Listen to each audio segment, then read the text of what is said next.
नमस्कार भाई, स्वागत है सभी बच्चों का आपके अपने YouTube चैनल पर। और भाई शुरू करते हैं आज की क्लास। और क्लास शुरू करने से पहले एक बार आपसे फिर निवेदन करता हूं, प्लीज जो है आप चैनल को सब्सक्राइब कर लें, वीडियो को लाइक और शेयर कर दें। तो भाई शुरू करते हैं। ये रहा आपका पहला क्वेश्चन। भारतीय संविधान के किस भाग को उसकी आत्मा की आख्या प्रदान की गई है? और जो आपके विकल्प हैं उनमें से जो सही जवाब आप चुनेंगे तो आपका ऑप्शन ए प्रस्तावना जो भी आपके क्वेश्चन का वो सही जवाब हो जाएगा। ऑप्शन ए आपका जो है वो करेक्ट आंसर है। अगला क्वेश्चन है भाई आपका, संविधान निर्माताओं ने किस पर विशेष ध्यान दिया था वो आपको बताना है। और आपका जो सही जो जवाब होगा ऑप्शन ए हो जाएगा भाई। प्रस्तावना पर जो भाई ध्यान दिया था, ऑप्शन ए आपका जो है वो करेक्ट आंसर है। अगला क्वेश्चन है आपका, भारत में जनप्रिय संप्रभुता है क्योंकि भारत के संविधान की प्रस्तावना शुरू होती है इन शब्दों से। और जो आपके विकल्प हैं उनमें से जो सही शब्द आप चुनेंगे, सही विकल्प आप चुनेंगे तो भाई हम भारत के लोग हैं, ये जो भाई आपका हम भारत के लोग जो है ऑप्शन जो डी है आपका वो सही जवाब हो जाएगा। अगला क्वेश्चन है आपका, भारत को गणतंत्र क्यों कहा जाता है वो आपको बताना है। और आपके जो विकल्प है उनमें से जो सही जो विकल्प आप चुनेंगे तो आपका जो जवाब होगा वो हो जाएगा, यहाँ राज्य का प्रमुख निर्धारित अवधि के लिए निर्वाचित होता है। ऑप्शन डी जो भी आपके क्वेश्चन का जो है वो सही जवाब हो गया। अगला जो क्वेश्चन है आपका, भारत है एक, क्या है वो आपको बताना है। तो भाई धर्मनिरपेक्ष राष्ट्र है भारत। और ऑप्शन ए जो भाई आपका जो है सही जवाब हो जाएगा। ऑप्शन ए के साथ जो है हम आगे बढ़ेंगे। आगे अगला क्वेश्चन है आपका, धर्मनिरपेक्षता का अर्थ है, तो भाई वो आपको बताना है क्या अर्थ है इसका। और जो भाई सही जो जवाब आप देने जाएंगे तो ऑप्शन जो डी है, उपरोक्त में से कोई नहीं भाई जो इसमें जो आपका जवाब होगा ऑप्शन डी जो भी आपके क्वेश्चन का जो है वो सही जवाब हो जाएगा। क्योंकि हमारी राज्य सरकार किसी धर्म के खिलाफ नहीं होती, ए में जो है भाई ये भी गलत दिया हुआ है। और राज्य सरकार द्वारा एक धर्म को स्वीकार करना नहीं, सभी धर्मों को हमसे हमारी जो सरकारें वो स्वीकार करती हैं। राज्य सरकार द्वारा किसी धर्म को जो है स्वीकार नहीं करना, तो ऐसी भी कोई बात नहीं है। हमारे यहाँ जो भी अब धर्मनिरपेक्ष है, सभी धर्मों की जो है हम भाई एक समान जो है सबको वो मिले हुए हैं, अधिकार मिले हुए हैं सभी को। अब अपने धर्म को मानना, उसकी पूजा करना जो है, किसी के ऊपर कोई रोक नहीं है। हम धर्मनिरपेक्ष हैं तो इसलिए जो उपरोक्त में से कोई नहीं, इस क्वेश्चन का जो आपका जवाब हो गया। अगला क्वेश्चन है, भारत एक धर्मनिरपेक्ष राज्य है, इसका मतलब है कि भारतीय राज्य जो है आपका इस क्वेश्चन का जो आप सही जवाब देने जाएंगे तो ऑप्शन सी भाई अल्पसंख्यक समुदाय के धर्म का समर्थन करता है।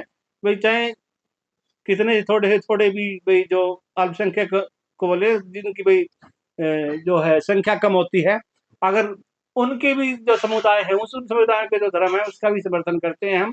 ऑप्शन सी जो भी आपका जो है वो सही जवाब हो जाएगा। अगला क्वेश्चन है आपका, गणतंत्र होता है, क्या होता है वो आपको बताना है। और सही जवाब आप देंगे तो ऑप्शन डी, राज्य जहां पर अध्यक्ष वंशानुगत रूप से न हो। यानी कि जैसे पहले राजे महाराजे होते थे भाई, राजा का लड़का जो है राजकुमार, फिर वो राजा बन गया, फिर उसका लड़का राजकुमार, फिर वो राजा बन गया, ऐसे नहीं है। तो भाई ऑप्शन डी जो है आपके क्वेश्चन का जो है वो सही जवाब हो गया। अगला क्वेश्चन है आपका, निम्नलिखित में से वो दो शब्द कौन से हैं जिनका समावेशन 42वें संशोधन द्वारा संविधान की उद्देशिका में किया गया था। और आपके जो विकल्प हैं उनमें से जो सही जो जवाब आप चुनेंगे वे ऑप्शन सी समाजवादी धर्मनिरपेक्ष जो है आपका सही जवाब हो जाएगा। ऑप्शन सी जो भी आपके क्वेश्चन का जो है वो सही जवाब है। अगला क्वेश्चन है भैया आपका, भारतीय संविधान की प्रस्तावना में भारत को किस रूप में घोषित किया गया है वो आपको बताना है। और सही जो जवाब आप देंगे तो भी आपका जो जवाब होगा वो हो जाएगा ऑप्शन सी, एक प्रभुत्व संपन्न समाजवादी जो भी आपके क्वेश्चन का सही जवाब होगा। ऑप्शन जो आपका सी है वो सही जवाब हो जाएगा। अगला क्वेश्चन है भाई आपका, निम्नलिखित में से किसे मृतकों का अंतिम संस्कार करने वाला प्रथम मानव माना जाता है। और भाई आपके जो विकल्प हैं उनमें से जो सही जो जवाब आप चुनेंगे तो ऑप्शन सी निएंडरथाल को जो है भाई आपको आपका जवाब सही हो जाएगा। ऑप्शन सी जो आपका वो करेक्ट आंसर होगा। अगला क्वेश्चन है भाई आपका, आधुनिक मानव के हाल का जो पूर्वज है वो कौन है आपको बताना है। और सही जो जवाब देना चाहेंगे आप तो ऑप्शन जो डी है आपका वो सही जवाब हो जाएगा। ऑप्शन डी के साथ आपको जाना है। तो क्रो मैग्नन जो है भाई मनुष्य, ऑप्शन डी जो है आपका जो है वो करेक्ट आंसर है। अगला क्वेश्चन है भैया आपका, निम्न में से कौन सा नवीनतम समझा जाता है? तो भाई ऑप्शन डी क्रो मैग्नन मानव जो भी आपको इसका जवाब देना है। अगला क्वेश्चन है आपका, प्रारंभिक पूर्ण मानव को किस नाम से जाना जाता था? ऑप्शन डी ही आपका जो है भाई जो सही जवाब होगा, ऑप्शन डी। अगला क्वेश्चन है भाई आपका, आधुनिक मानव को वैज्ञानिक भाषा में कहा जाता है, क्या कहा जाता है? तो भाई होमो सेपियन सेपियन कहा जाता है, और ऑप्शन जो आपका डी है वो आपके क्वेश्चन का जो है वो सही जवाब हो गया। अगला क्वेश्चन है आपका, किस स्थल पर प्रथम भारतीय पुरापाषाण कलाकृति की खोज हुई थी, वो आपको बतानी है। और जो सही जो जवाब आप ढूंढने जाएंगे या देंगे, तो भाई आप जो है ऑप्शन जो पलवरम के साथ जाएंगे, यानी ऑप्शन सी आपका जो है वो सही जवाब होगा। तो भाई आगे बढ़ने से पहले सभी बच्चों से, मेरे प्रिय बच्चों, मेरे बेटियों बेटों, सभी से मैं आग्रह करूंगा, प्लीज जो भाई आप चैनल को आप सब्सक्राइब कर लें, वीडियो को लाइक और भाई शेयर भी कर दें, तो आपकी बहुत मेहरबानी होगी। इसमें आपका कुछ भी खर्चा होने वाला नहीं है। तो भाई आगे बढ़ते हैं। भारत में सर्वप्रथम पूर्व पाषाण कालीन उपकरण रॉबर्ट ब्रूस फुट का कब मिला था, वो आपको बताना है। तो जो भाई इस क्वेश्चन का आप सही जवाब देने जाएंगे तो सन 1873 ईस्वी में, जो ऑप्शन सी जो है आपका वो सही जवाब हो जाएगा। अगला क्वेश्चन है भाई आपका,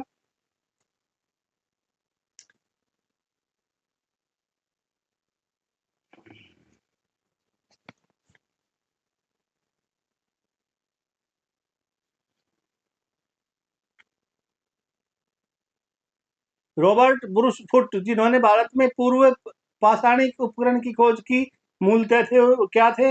वो एक भूवैज्ञानिक थे भाई, ऑप्शन बी जो भी आपके क्वेश्चन का जो है वो सही जवाब होगा, ऑप्शन बी। अगला जो क्वेश्चन है आपका वो है आपको,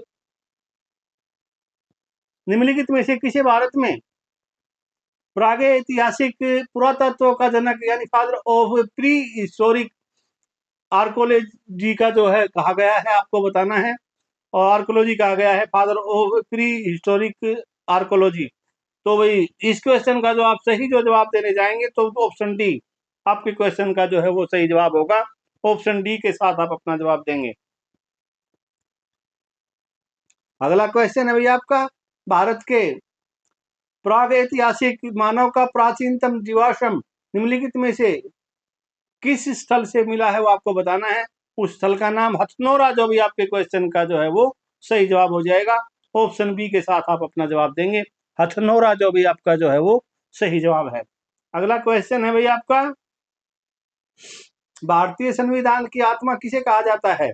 तो भाई आपके जो विकल्प हैं उसमें से जो सही जो आप चुनाव करेंगे, तो प्रस्तावना जो भी आपके क्वेश्चन का जो है वो सही जवाब होगा, ऑप्शन ए आपका जो है वो सही जवाब होगा। भारत में लौकिक सार्वभौमिकता है क्योंकि संविधान की प्रस्तावना प्रारंभ होती है कहाँ? तो भाई इस क्वेश्चन का जो आपका जो सही जवाब है ऑप्शन ए है, हम भारत के लोग शब्दों से। तो ऑप्शन ए जो भी आपके क्वेश्चन का जो है वो सही जवाब हो गया।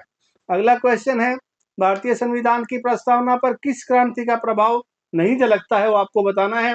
और वो जो क्रांति है भाई चीन की क्रांति 1912, ऑप्शन जो डी है वो सही जवाब होगा।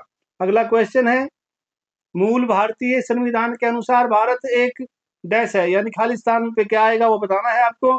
और जो आपका सही जो जवाब होगा इस क्वेश्चन का वो हो जाएगा भी आपका ऑप्शन जो ए है, प्रभुत्व संपन्न लोकतंत्रात्मक गणराज्य है भाई, ऑप्शन ए जो भी आपके क्वेश्चन का जो है वो सही जवाब है। अगला क्वेश्चन है भैया आपका, संविधान के अंतर्गत भारतीय लोकतंत्र के आदर्शों को हम कहाँ देख सकते हैं, वो आपको बताना है। और सही जो जवाब आप देने जाएंगे तो आपका जवाब होगा प्रस्तावना में, ऑप्शन ए, ऑप्शन जो आपका सॉरी सी बी जो है आपका सही जवाब होगा, प्रस्तावना, ऑप्शन बी। अगला क्वेश्चन है भैया आपका,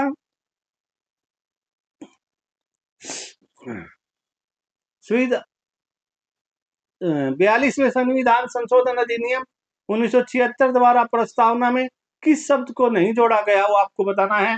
तो भाई आपके जो विकल्प हैं उसमें जो वैसे ही जो जवाब होगा गुटनिरपेक्ष जो है भाई वो सही जवाब हो जाएगा, और ऑप्शन जो सी है वो आपका सही जवाब होगा।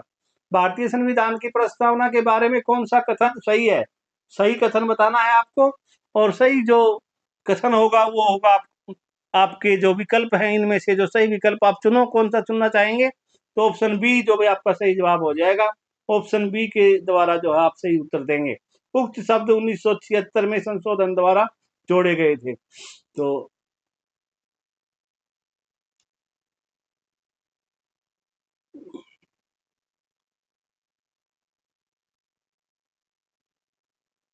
अगला क्वेश्चन है भाई, भारतीय संविधान ने किस प्रकार के लोकतंत्र को अपनाया है, वो आपको बताना है। और भाई आपके जो विकल्प हैं उसके हिसाब से भाई ऑप्शन डी लोकतांत्रिक गणतंत्र जो भी आपका सही जवाब होना चाहिए। ऑप्शन डी जो भी आपका वो सही जवाब होगा। अगला क्वेश्चन है भाई आपका, भारतीय संविधान की प्रस्तावना में वर्णित लोकतंत्र को किस रूप में स्वीकारा गया है, वो आपको बताना है। और जो सही जो जवाब आप चुनेंगे तो ऑप्शन डी उपयुक्त सभी जो भी आपके क्वेश्चन का सही जवाब हो जाएगा, ऑप्शन डी। अगला क्वेश्चन है, भारतीय संविधान की प्रस्तावना के अनुसार भारत के शासन की सर्वोच्च सत्ता किसमें निहित है, वो आपको बतानी है। और इस क्वेश्चन का जो सही जवाब आप देंगे तो भाई जनता जनार्दन जो आपका सही जवाब होगा। ऑप्शन ए जो भी आपके क्वेश्चन का जो है वो सही उत्तर है। अगला क्वेश्चन है, भारत की संप्रभुता, एकता तथा अखंडता को अक्षुण्ण बनाए रखने तथा उसकी रक्षा करने का प्रावधान किया गया है। भाई आपको बताना है वो कहाँ पे है। तो भाई इस क्वेश्चन का जो सही जवाब आप देंगे तो भाई प्रस्तावना में है। ऑप्शन ए जो भी आपका जो है वो सही जवाब है। ऑप्शन ए के साथ हम अपना जवाब देंगे। तो भाई ये थी आज की क्लास, उम्मीद करता हूँ आपको पसंद आई होगी। पसंद आई है तो मेरे प्यारे बच्चों और बच्चियों सभी से जो है भाई एक बार फिर आग्रह है, चैनल को आप जो है भाई सब्सक्राइब कर लें, वीडियो को जो है भाई लाइक और शेयर कर दें। और इसी के साथ भाई क्लास को देते हैं विराम। उम्मीद करते हैं कि भाई कल एक और अच्छा कंटेंट लेकर के फिर उपस्थित होंगे। तब तक के लिए भाई सभी को जय हिंद, जय भारत।